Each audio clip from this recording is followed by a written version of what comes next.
The Chicago Bulls get their third win in a row, this time beating the Houston Rockets in overtime. Even though there were some questions in the fourth quarter of that game, we're going to talk about that game and the fourth quarter decisions by Billy Donovan and what he said after the game. We're also going to talk about the fourth quarter of Coby White and why he's ready to be trusted more in fourth quarter situations, and how Zack LaVine just had his most complete game, maybe as a Chicago Bull. All that, plus a little bit of the mailbag, right after this. You are now tuned in to Chicago Bulls Central, your number one place for all Chicago Bulls news and content.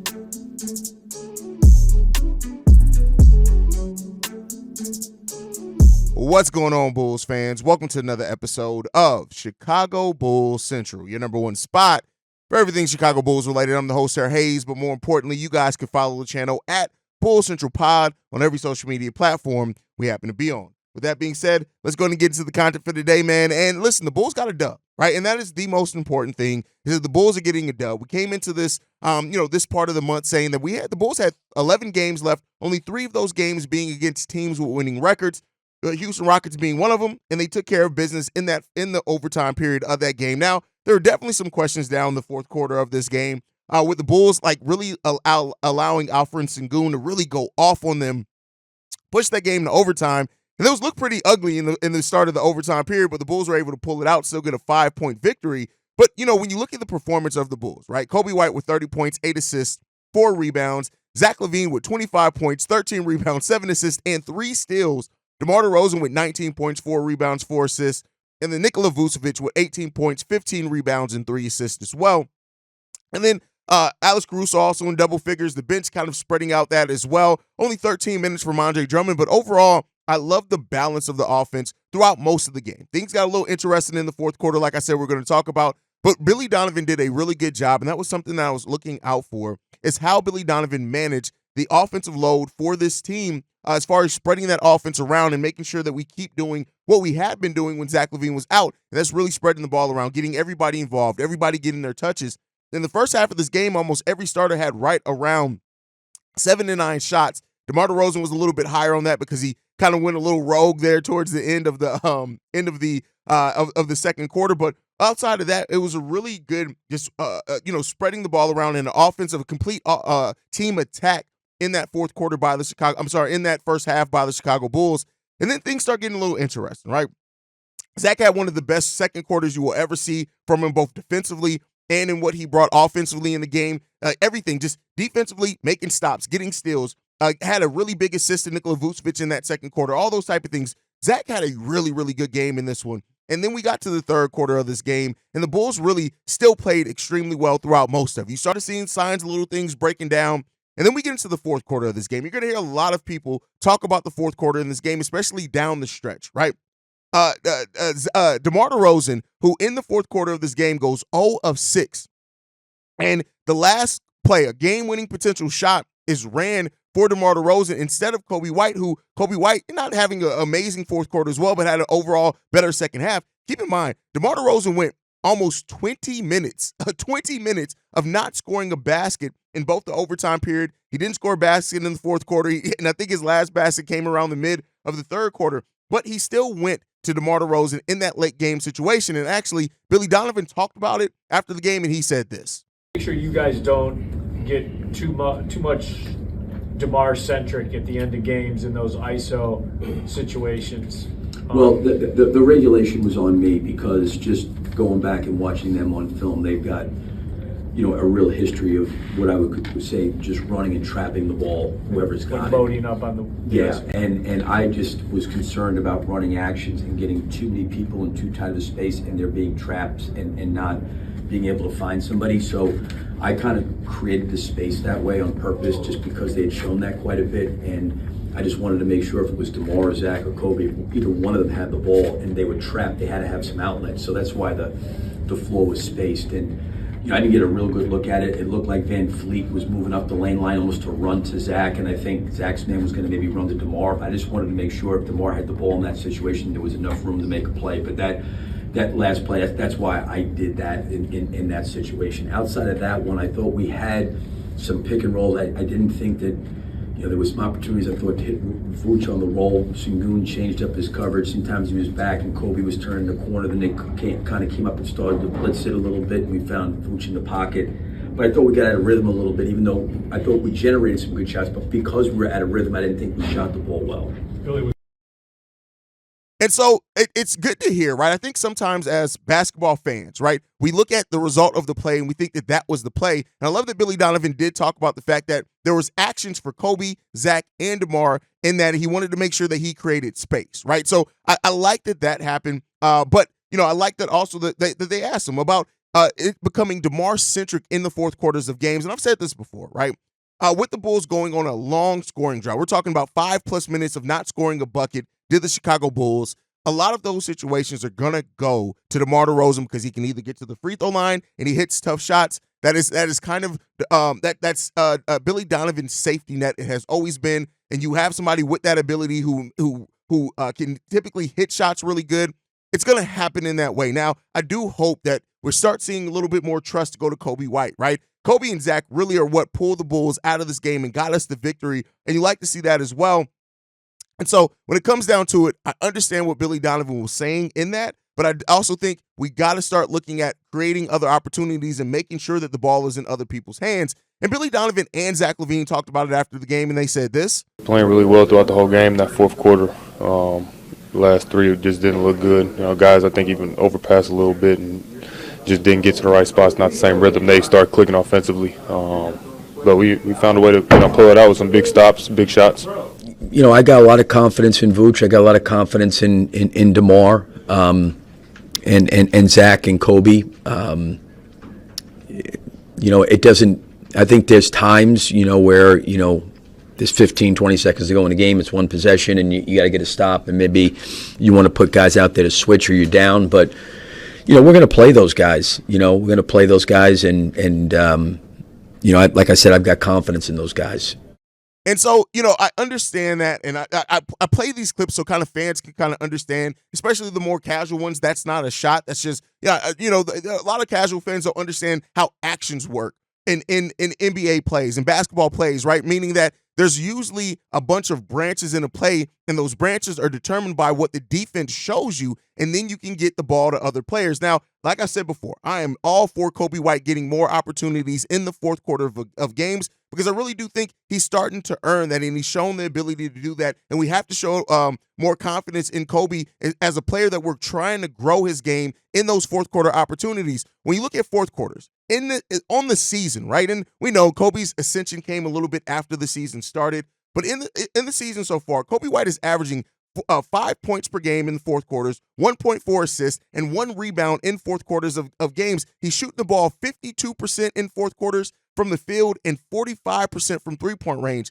Now, those numbers aren't awfully huge, right? He's only averaging 3 shots in fourth quarters as well, but I think that what we're seeing is that we need to be able to trust Coby White a little bit more in fourth quarters, and I hope that Billy Donovan, who is very analytics-driven, is going to start seeing that. Like, I get it. And Coby White himself kind of pushed back on the fact that if he was ignored in it, he talked about the fact that, that he ran several drag plays as well for Nikola Vucevic, and that he's kind of trusting himself as well. He said this, that the Rockets were keying in on him, and that he had to make his teammates get his teammates in the situation and make the right plays. Actually, we're going to go ahead and play a clip from Coby right here. Getting a lot of open ones in transition, so some nights it's not going to always be me. Sometimes it might be Doe. Sometimes it might be Pat. I think that we all just try to make the right plays every time down the court, especially in the offensive end. The way he's playing right now, the growth of his game is incredible. The stretch he's on, so want to keep him in that type of rhythm, obviously. And when I'm on the court, that's what I always am able to find. I have a little sense I find him on the break, or if he's behind me, something like that. Just pitch the ball to him, because he's hot right now. Yeah, you got to keep in that rhythm. So that is just, like I said, Coby has the right mindset, and that is the mindset you want from your point guard, is having the mindset of, hey, I don't really feel like I'm being phased out of the offense. I need to get other players involved. That's part of my game. That's part of my evolution. I think ultimately it comes down to this.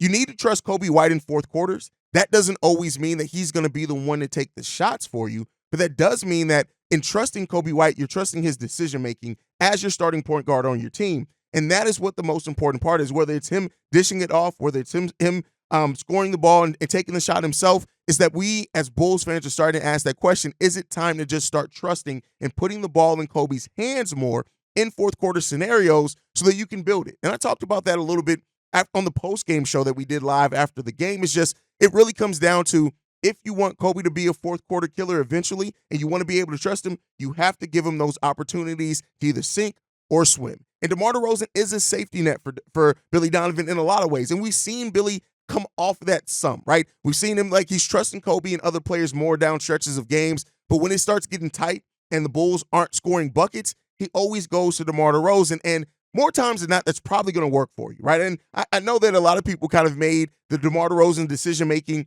in the fourth quarter where he kind of went a little rogue, went heavy isolation. Like I said, 0 for 6 in the fourth quarter of that game, and make it seem like it's all bad for DeMar, and it's not. DeMar's doing things out there to help the team, and I think it comes down to your coach, Billy Donovan, has to be willing to put you in a situation to do other things and to trust other players on this team. You are never going to develop another closer if you constantly go away from them in the fourth quarters of games. So, that's just a little thought process. That's why I wanted to read the stats from Coby White in the fourth quarters of these games, because it's just things that we definitely need, that we can see some improvement on from Billy Donovan. And he's not perfect at all, right? We know that. You guys know I'm not even a Billy Donovan guy. I'm not a Billy Donovan fan. But I like to be able to be objective when it comes to what's happening with the Chicago Bulls. And objectively, Billy Donovan's doing a lot right out there right now. And that's not something, if you guys have been fans of this show for a while or listeners of the show for a while, I haven't always been able to say that. But I like the way, for the most part, that Billy Donovan is managing a lot of these rotations and managing, changing the play style from the Bulls from a heavy isolation team to a team that's running a more fluid style offense. So, that's something to be said. I just wanted to talk about that. I do hope that we start seeing more trust for Coby White later in these games, because he could just he's developing every aspect of his game right now. And I love hearing things like Zack LaVine saying, "Hey, Coby White is hot right now. We want to make sure that we keep that going." And I love that mentality from the team. But in talking about players being hot and kind of going away from it, Andre Drummond, who was on an absolute tear as a starter while Nikola Vucevic was going down, only played 13 minutes in this game. He ended up only scoring 4 points, 2 steals, 1 assist, no rebounds from Andre Drummond. And per Stacey King, that this is the first time that's ever happened for Andre Drummond to not register a rebound in a game, who was one of the best rebounders in the game today. So let's hope that goes well also. And Patrick Williams, right? I think that I'd be remiss to not talk about the fact that Patrick Williams got taken out of the starting lineup. We got Alex Caruso back in there starting. We basically ran 4 players that have played guard the majority of their careers out there in Nikola Vucevic. And we're starting to see signs of passive P again. Now, he is coming back from injury, and I hope that the injury, right, which he almost missed 2 games. He did miss 1 game. He almost missed the second game as well. Hopefully that's a big part of it. Now, he went 2 for 6 in the field in this game, 3 steals, 1 assist, only 5 points. He did have a positive plus-minus of +9. But I'm a little bit concerned that we're seeing now back-to-back games of passive P again. Like I said before, though, I'm going to give a little bit of space in there because he is coming back from injury. Let's hope that that's the thing. And it's not that P. Will is starting to go back and default back to some of the things he did now that Vooch and Zach are back in the starting lineup. So that's something I'm going to keep an eye on. Don't be surprised if I talk about it quite a bit on the next few episodes of how after the next few games of how Pat is kind of playing and really kind of watching and monitoring what impact Pat is having on the game. So that's just a little something to keep an eye out for in that as well. But let me know what you guys think on that. As far as the fourth quarter decision making, hearing that explanation from Billy Donovan, did it kind of help you as far as a little bit of your feelings on why we went the way we did in the fourth quarter? The confidence in Coby White. Do you think that we do need to put the ball in Coby White's hands more? And how are you feeling about the potential return of passive P? Is that scaring you a little bit like it's scaring me, right? But with that said, Zack LaVine had his clear best game back since returning from injury.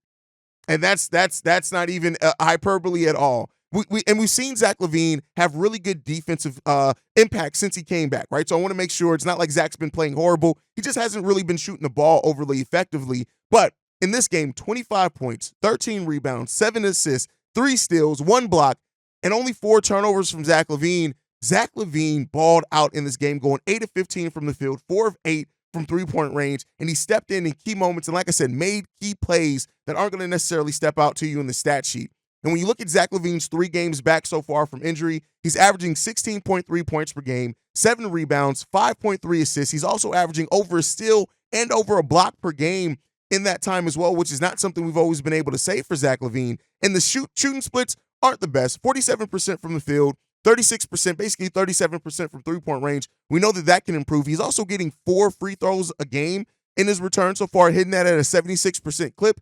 He's a career 83% free throw shooter, so you expect that to go up for Zack LaVine, absolutely. But this is what we're seeing from Zack LaVine right now, I think, are things that we've been wanting to see from Zack, and that's him being engaged defensively. I do not want to understate that at all. Zack LaVine has been locked in defensively, giving effort both on and off ball. And whether it is, I know people are going to take that and say, well, he's playing really well to up his trade value, which could very well be the truth, right? I'm not saying that can't be. That's absolutely probably a case to be made with that. But we're seeing Zack LaVine really thrive as being a number 2, right? And that could be why teams are coming back in on Zack LaVine as well, because of his ability now to show this defensive ability. If he can keep that going, it makes Zack LaVine really much more of a complete player than what we saw at times for him here in Chicago. And so, I know that a lot of Bulls fans as well, they see the play from Zack and they're saying, especially with DeMar in the fourth quarter, let's move DeMar, let's not move Zack. I think we got to remember that Zack LaVine did request a trade. And so whether it happens or not, we'll end up seeing what happens with that. If Zack LaVine keeps playing this way, the Chicago Bulls are going to win more games. And I love how Zack and Coby are really playing well together. And keep in mind, they're the 2 longest tenured Bulls on this team, and so they have a chemistry. They have a camaraderie, right? We see it every year in Media Day where Coby White does something to scare the shit out of Zack LaVine. We know the relationship that those 2 guys have, and I know that, it's been made a lot about Zack LaVine and what's going to happen and all of that, but Zack coming back in here and fitting in, which is what he's been trying to do, I think needs to garner some level of respect as well because, listen, Zack LaVine could have easily tried to come back and gun it to try to up that trade value if he just wants to get out. And it raises the question from a lot of Bulls fans on, can the Chicago Bulls, or if the Bulls really start winning at a high level, we're now clearly a game, we have a whole game lead on the 9th seed, right? With the 8th seed isn't out of the realm of possibility with the 10 games we have left and the strength of schedule over those 10 games. But could Zack LaVine look at this team and decide, maybe I do want to stay and see this thing out, maybe through another year? I think it is a possibility. Zack wouldn't be the first player that to request a trade end up staying on the team well after that trade request comes through, right? And I think ultimately what we're seeing right now is best for the team, it's best for Zack, it's best for everyone. And Billy Donovan even mentioned it. Billy Donovan, a quote from Billy Donovan saying this, I thought, as the game started, he had some opportunity. I thought he made a couple of great dives. He just didn't finish until he took a couple of really good pull-up quick shots with his defenders. They didn't go in early, but I thought he was, the way he was playing in terms of decisiveness was really good. And then I thought late, we had some opportunities. We weren't great offensively, and certainly Sengun gave us a lot of problems. But, I thought the entire team kept their head in the game. And I think, obviously, Zack LaVine's three-point play was big. And then coming back and knocking down that 3, that 6-pack of points that got us, I think, up 1 point. And at that point in time, kind of changed the tone of the game. And that is the impact that Zack LaVine can have on basketball games when he's locked in and playing well. And I think the gravity of Coby White, right, is that it's allowing Zack LaVine to kind of go in not the same way, because Coby isn't the assist guy yet. Can you even say that of a Pat Bev? But we're seeing now Zack LaVine come in, be locked in defensively, but also because he doesn't have to handle the ball as much and he's playing off ball, he's running more catch and shoots. Really, we're doing that really well for Zack LaVine. That Coby White's ascension is directly helping Zack LaVine kind of fit in more in the things that he does well. And it's up to Billy Donovan to keep that thing going, right? To keep and finding a way for that to stay this tone of the Chicago Bulls team. Can he do it? We'll end up seeing. It's definitely a possibility, but I really like the way that Zack LaVine is coming back in and playing. And I wanted to acknowledge Zack LaVine having his best game back as a Chicago Bull, making a big impact, and him and Coby really being huge reasons why we won that basketball game, especially with Sengun coming in and turning into Jordan in the fourth quarter and the start of the overtime period. So, it is what it is. But to kind of bring it all together, man, the Bulls won a game that I really honestly thought that they might have lost, right? And there are so many games over the last couple of years that went this way for the Chicago Bulls where they play well, they have leads go down, it goes into overtime, and they don't end up having enough. And Coby White and Zack LaVine were big parts of why the Bulls had enough to go ahead and close out that game. But all right, y'all. I want to get into the voicemail bag a little bit. We got 2 voicemails. It was filling up. So you guys know when we start getting overflow, you start getting voicemails on daily episodes. Let's go ahead and play this first one. This one's from Bulls Daily. Going on, Hayes? It's Bulls Daily. What's going on, Chicago Bulls family? This is gonna be a quick one. I ain't really want to say too much. I just feel like I just wanted to talk about my boy Andre Drummond and just a little bit of Zack LaVine, a little bit on Zach, but mainly on AD. I just feel like I hope that with everybody that's coming back from injury, I hope that BD can find some type of way to keep my boy in rotation. And I don't mean 9, 10 minutes, 14 minutes a game. We have to find a way. Well, I'm not going to say we, because this man getting paid millions of dollars to figure shit out. So, hey, Billy Donovan, get your chewing ass up. I know your jaw was hurt. You probably just ate 2 tons of fucking spearmint gum and shit. But listen, stop chewing your fucking life away and really look at what you got. This man, Andre Drummond, is a fucking gem. He's a man amongst he's a man amongst boys type shit. Like, this man, we have to find a way. Billy Donovan has to find a way to get this man more minutes. I heard him say in his post-game press conference how he doesn't know if he's going to be able to get more minutes. What the fuck do you mean you don't know? What the fuck do you mean? What the fuck do you mean you don't know if he's going to be able to get more minutes? You the fucking coach, Lord. You the coach, Lord. If you don't know, who the fuck else is going to know anything? This man is incompetent. He's stupid. He's illiterate. I don't want to hear no more about that fucking them Florida days. Them days is long gone, man. It's been 10 plus years, man. Them days is long gone. But anyway, get that man Andre Drummond / Mr. Windex clean some more fucking minutes, man. He cleaning up the boys out there, Lord. You're real talk. Give my boy some more minutes. And I just want to speak on Zach real quick for my time right now. I just felt like get it post up out my city. It's been 2 games. He played like trash in both games. He wasn't aggressive in no games. This man he scored 9 points with like 2 for 14 or some shit. He got most of his points at the foul line. Man, just get folks light skinned weak ass up out of here, Lord. On some real shit. Just move around, gang. For real. We finna slide through your crib and wick a pod, knock on that door, boom, boom, boom. Just go ahead and pack it up for me, Lord. O'Neal. Just move around, gang. But that's all I had to say, man. It's Bulls Daily from the low end of that rack. All right, Bulls, bruh, listen. I know you. I don't want to change you, but listen. Let's chill. Let's get our thoughts together, man. Let's chill on the light skin slander. Just focus on, because everything, I get what you're saying with everything, right? But let's just focus on talking the basketball aspect of it, Bulls Daily. They keep calling in. Don't stop calling in. But I just had to point that out. But here's what I'll say, right? Andre Drummond, this voicemail, by the way, was left before yesterday's game, guys. So it wasn't that Bulls Daily missed yesterday's game. This voicemail was left before then. But one of your concerns as far as Billy Donovan finding minutes for Drummond, there's at least in this first game reason for concern in that. 13 minutes played in his first game back on the bench after really balling out for the Chicago Bulls. And I really thought we would see kind of like Vooch maybe still getting more minutes, like 29, 30 minutes. But you see Andre Drummond playing 18 to 20 minutes to go right back to 13 minutes a game. And it wasn't like Drummond was playing terrible, right? Yes, he didn't get rebounds, things like that. But at times, especially when Sengun was cooking, I would love to see Drum's defense out there on him. But unfortunately, it just didn't happen. But so I share that concern with you and understand where that concern's rooted in. And Billy Donovan has to find a way to keep that going because, listen, you get Drummond, we talked about it. You get Drummond anything over 15 minutes, he's getting you basically a double-double.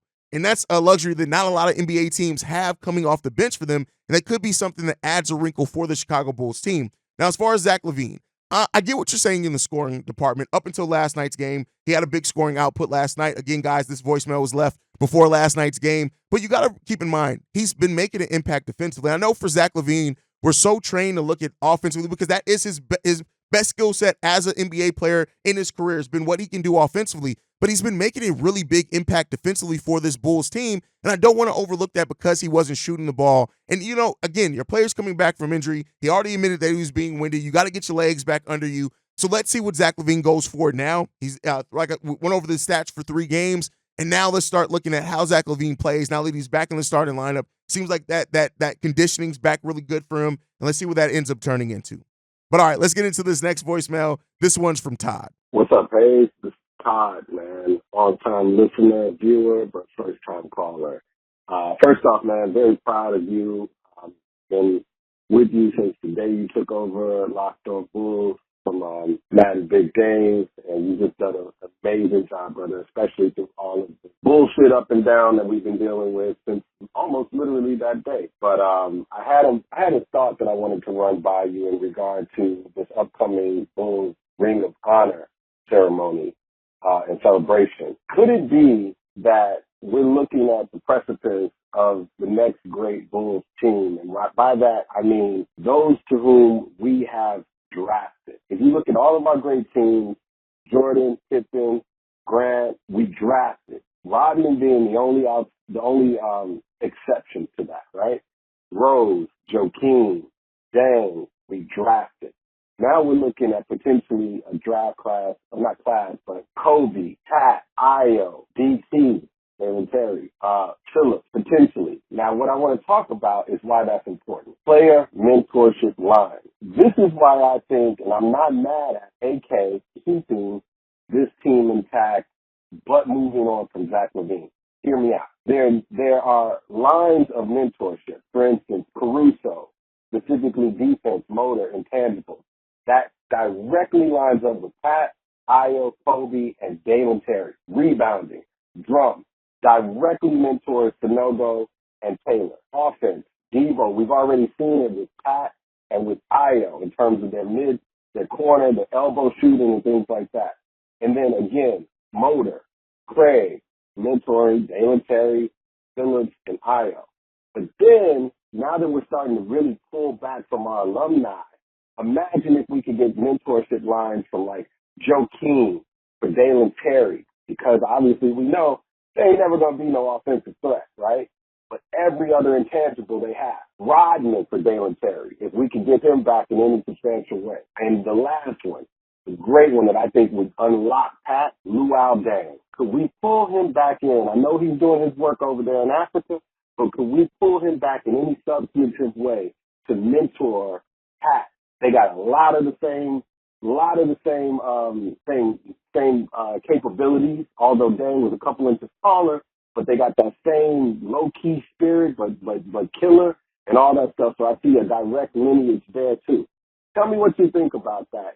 Okay, and I get what you're saying on this. I think sometimes as fans, we overrate mentorship from players. That's not to say that it doesn't have a big impact. But like when you start getting into things of let's get Luau Dang, let's bring Joe back, and let's bring Dennis Rodman to mentor this player, I think the most important thing and why you saw the Bulls invest in this is player development, and that is why you have a player development department. Yes, you have players that can mentor, but guess what? Dennis Rodman, have you seen Dennis Rodman walk lately? He's not getting out on the court and mentoring anybody on what they need to do on the court. It's just not happening. So while it sounds good and it sounds like this legacy thing and it's all great to see, let's have our former players come back and mentor. The bigger thing other than mentorship from former players is having a player development staff that their job is to work with players day in and day out and fine-tune their game. And so even like you said, like Dalen Terry doesn't have much of an offensive upside, I got to disagree with that. I think he does. He just needs to work on that shot, and that's what a player development department's for. So, like I said, I get what you're saying, and the rah-rah, the nature of it of being a lifelong Bulls fan, it would sound amazing to have Luau Dang come and mentor Julian Phillips and Dalen Terry, but at the end of the day, they're not going to be there day-to-day. They're not going to be there in every practice. They're not going to travel with the team. That's why you have a player development department, and that is why you've seen such an emphasis made on the fact that the Bulls invested heavily in creating a player development department and filling out that staff. That is more important to develop these young players than having any former players come in and mentor, especially when you talk about players who aren't still playing. Now, when you talk about the Alex Caruso, the DeMar DeRozans, yes, they have a big impact on the mental parts, especially for those young Bulls players in that mentorship. But I think, again, the most important thing is that player development department, and let's hope that they start, which we've already seen. Kobe's talked about how they worked the shot, right? We've seen Dalen Terry and things like that, and let's hope that we start seeing the results of that for years and years and years to come. But guys, thank you for leaving those voicemails. Make sure you guys are following the show at Bulls Central Pod. You can send us any feedback, questions, comments, concerns, bullcentralpod@gmail.com. Lastly, if you want to leave a text message and our voicemail, the number to do so, 773-270-2799. We are the number one spot for everything Chicago Bulls related, thanks to you guys. And like I like to end every episode on, go Bulls. Love you guys. See you right if you can, y'all. Peace. This has been a presentation of the Break Media.